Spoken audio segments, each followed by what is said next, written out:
And I have started the recording. So first of all, very much want to thank you for joining us this evening, and we do appreciate it. It makes it a little easier to go through some of our informational sharing and things of that when we know there's somebody actually listening. We know that the majority of the people who watch these actually watch it on the recordings at a later time. And we do put those out there. And some of these are actually going on YouTube today. So you may be able to look us up on YouTube. Well, that would be fun. I actually did that the other day, and I watched about 3 minutes and said, nah, I don't want to watch me anymore. So we quit that. Steve will be joining us a little bit later. Hopefully he wasn't feeling well and had to go home. But so I'm just going to get things started and let Deanna take the next hour and go ahead and do her thing. I will stop, take the thing off the screen there, and we will let you do what you need to do, Deanna. Okay, great. There you go. We're all ready to go, and you can take it and do your part. Okay, I don't have a whole lot. I mean, it's some of you may know already that President Biden will be presenting to Congress tonight his tax, the American Families Plan.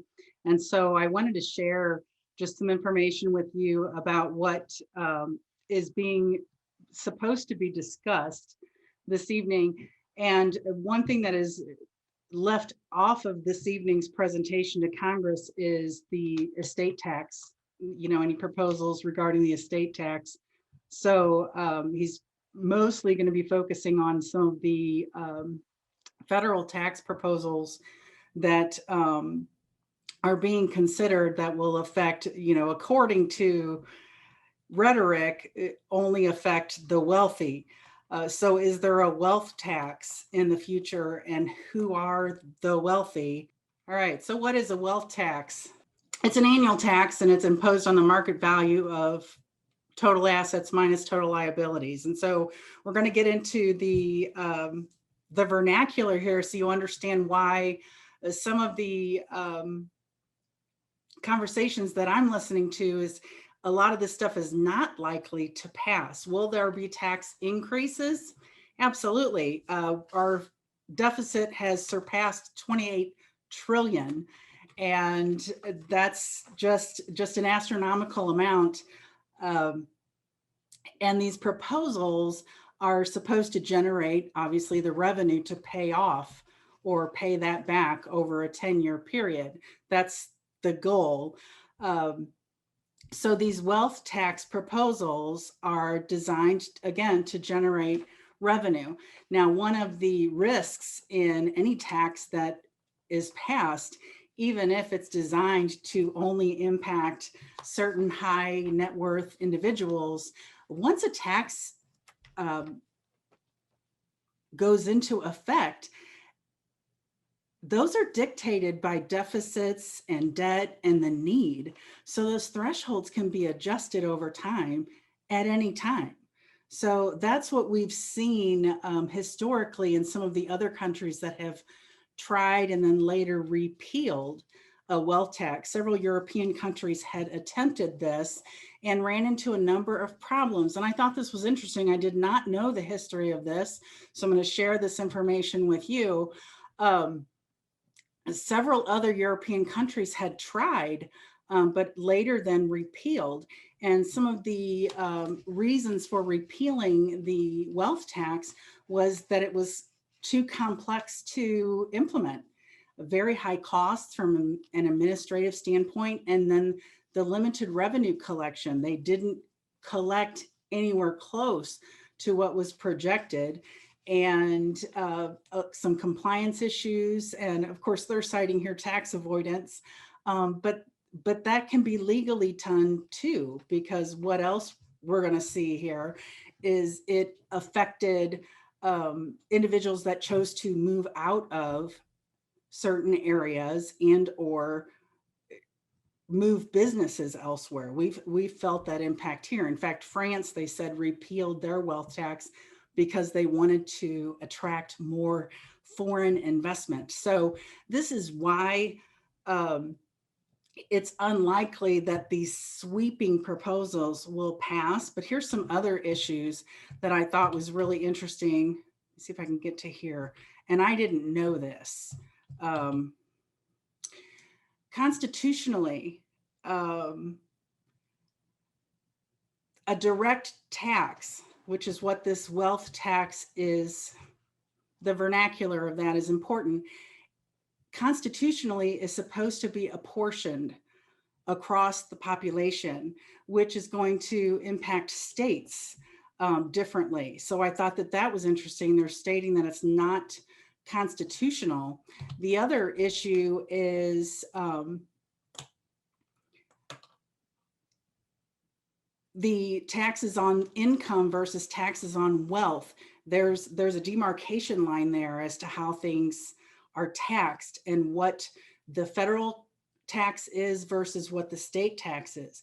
And then to make this even more complex, there's several states right now that have their own wealth tax proposals on deck. Specifically, California and Washington State have probably some of the most sweeping proposals. And some of the ramifications of that, again, is people are moving to different states to avoid that tax. So it's difficult to make a plan when you don't know what specifically will be enacted from a law standpoint. But I wanted to, before we panic and start thinking that these taxes are going to be implemented, it is inevitable that taxes will have to change. Taxes will sunset eventually if they're not changed prior to the end of 2025. So we already know that taxes are going to go up. But there are certainly some moving dynamics going on right now that are coming into play. And this last piece, these are the several states that are proposing tax increases. There's no income tax in these states currently, so we're starting to see they're starting to see more inflows, obviously, of folks that are moving away from taxes, specifically California and New York. We do have a ballooning deficit that will need to be addressed. But is the federal wealth tax even constitutional? And other countries have tried it and failed. So the specific wealth tax that they're talking about is unlikely to be passed as it stands. There are some planning opportunities for families, specifically with your trust. Within your trust documents, you might want to be revisiting those, specifically as far as which state those trusts were drafted in. And as far as something else that came up was the other ownership entities within those trusts across different state lines and how that's going to be affected by some of these changing tax laws. So a lot of moving parts. If you've followed us for any length of time, you understand that we design and construct our portfolios to be nimble. You have to have flexibility. You have to have liquidity. You have to be able to pivot when things change, because the only thing we can guarantee is change. So with that, Mel, I'm going to give it back to you. Hopefully Steve will join us here soon. Well, that was absolutely depressing. We know stuff's going to happen. We just don't know what or when. Well, it's kind of always been that way. And that you have 500 or 600 people up there in Washington that have varying ideas and philosophies and ideologies, and they fight amongst each other, and eventually a consensus comes out. And sometimes the majority rules, sometimes it's a consensus between them. But the only thing is, Deanna says, that we can actually guarantee is things will change, and having a plan of action that will withstand that can be pretty important. My topic is a little bit different. I'm going to use this one right here. I wanted to talk a little bit about saving for retirement is just the beginning. And there might be things to come along in the future that can have a pretty big effect on it. One of which we find is what we call consumption assumption. I assume that when I retire, I'm going to need a certain amount of money to live off of. And one of the theories out there today is that you'll need about 80% of your current income to sustain your lifestyle. The thing they don't actually say is 80% of which income. Is it 80% of my net or 80% of my gross? If it's 80% of my net, what 20% of the things I'm doing now am I going to stop doing when I retire? And it's a bit of an issue because, we tend to spend more money when we're on the weekends.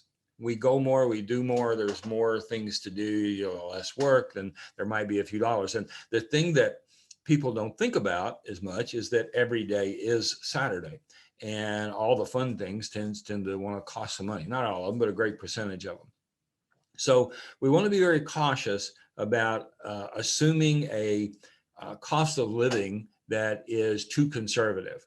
So generally, when we try to put a plan together, we really kind of push hard to what our basic expenses might be, but then we want to add extra things into it for the things that maybe we didn't think about or the fun things that we want to do, and at least get us a starter budget. But it's extremely important as a part of your retirement plan to regularly review income versus expenses. How much am I really spending? Am I taking enough money? Am I taking too much money out of my IRAs and paying taxes unnecessarily? So just managing our consumption and making sure our assumptions are correct. Two is inflation. It always amazes me when people think, well, if I'm going to have I need $8,000 or $6,000 a month, and that's what I'm going to need the rest of my life. And they tend to forget the effects of inflation. And what we have to understand is that retirees' inflation rate is higher than the rest of the general population because of primarily healthcare costs, and the fact that they might be doing more in the way of entertainment and travel and things of that nature. For example, between 2010 and 2020, insurance premiums for healthcare increased by 55% compared to a 19% cost of consumer goods. Now, a 3% inflation rate will double prices every 23 years. So that kind of gives you an idea of where our inflation rate was between 2010 and 2020, if it went up 19% generally. But we're 2.5 times that much for healthcare at 55%. So increasing costs for healthcare because of insurance premiums and things of that nature could really be a big deal. The other one that's not on here so much that I would talk about is taxes. The general idea is that you might have been in a higher tax bracket when you were working than you are when you retire. For an awful lot of us, that's just not true. Our cost of living is the same in retirement as it was our net cost of living when we were working. And I'm not putting money into tax deferred accounts anymore. I'm spending that money. So I might be in pretty much the same tax bracket in retirement as I was while I was working. But then I turned 72 and all of a sudden they want me to take more money out of my IRAs and 401ks than I actually need to live off of, which might force me into even higher tax bracket. So understanding your tax diversification amongst different types of tax assets and where your income is coming from and what proportions, that can have a pretty big effect on how your retirement might work. Let's talk about longevity. When Social Security was established in 1935, the life expectancy was just above 63. So they said you could take Social Security at 65. And they did that on purpose because a very large number of the people just wouldn't live long enough to collect it. But with the change in longevity and medical issues and things of that nature, it was later on they said 62, and later on they pushed it out to 70 for more money to get people to stay in the Social Security system longer. But essentially, what happens is these two figures today have mushed up to a life expectancy of 89 to 87 years. So with the advances, we might have to have income for a longer period of time. Another statistic I read not too long ago is that for a married couple age 65, there's a 75% excuse me, there's a 75% chance that one of you will live past age 90. And interestingly enough, we find that a married couple spending monies and one of them passes away, the amount of money needed to continue the lifestyle doesn't change all that much, maybe 5 or 10% less, because of this fact that more money is needed to cover additional things, and taxes go up for a single person more so than they would for a married couple. So they need just about as much money as a single as they do as a married person. The other thing is the effect of market volatility on retirement. Now we talk about rate risk and time risk. If you have a large downturn in the market right when you're about to retire, if you retired, in 2007, you probably didn't feel very good in 8 and 9 or in 2000. It could be pretty devastating to your ability to be comfortable in your retirement. But understanding how volatility can affect your retirement is huge. And it's called sequence of returns. And in this example, scenario number 1 is the dark purple line.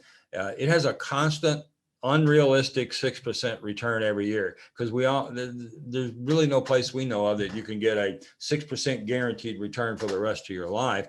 And anytime you use a fixed number to represent a variable income stream, you're going to get the wrong answer almost every single time, because that's just not how money works. So what we're comparing here is, in this particular case, they started out with $1 million and living it out over time. They ran out in this pink one right here. It has a lower returns early on. In other words, they just retired and we had a downturn in the market, and they're living out of their invested assets. Then it's up, it's down, it's up and down. But what happens because of that, they literally run out of money in about 20 years. For the same amount of expenses, same amount of money, about $50,000 a year in withdrawals, with a 3.5% inflation rate. Now, the green line here is more along the lines of, well, what if you had a big upswing? Well, if the markets do really well over the time, your money might last 36 years. It puts you at about 90 or almost 101 at that point if you started at 65. So when things occur, these downturns, a sequence of return can have a huge effect on how long your money lasts. One of the reasons that we tend to integrate the invested asset with the more secure, stable money is that I don't have to suffer these negatives with the portions of my money. And if you think about it a minute, if you're using something like a fixed indexed annuity on the growth side, when things are going really well in the market, I would spend the market money. When things are depressed, if my stocks are lower in value, I'd spend out of the stable pocket, give the stocks chance to go back up. That's one option. Second option is using an income annuity to produce a guaranteed income stream for life, where I don't have to worry about that money. And you can even do that, set up to where that income is on an increasing level, where it's tied either to inflation or to an index, where throughout the rest of your lives, you get an increasing income to help keep up with inflation. So some blend, if I'm going to do market only and stocks and bonds only, I need to be aware of sequence of return risk and things of that nature. If I'm going to use a growth product, I need to have a balance between my liquid assets and my stable assets. And if I'm going to use an income product, it might give me the most freedom of all. So picking and choosing between those types of structures is really, really important. And there's a lot of different ways to build out the plan. And for each and every person, it might be different. How much comfort am I willing to go for? How much aggression or risk am I willing to take? What's the right blend for me?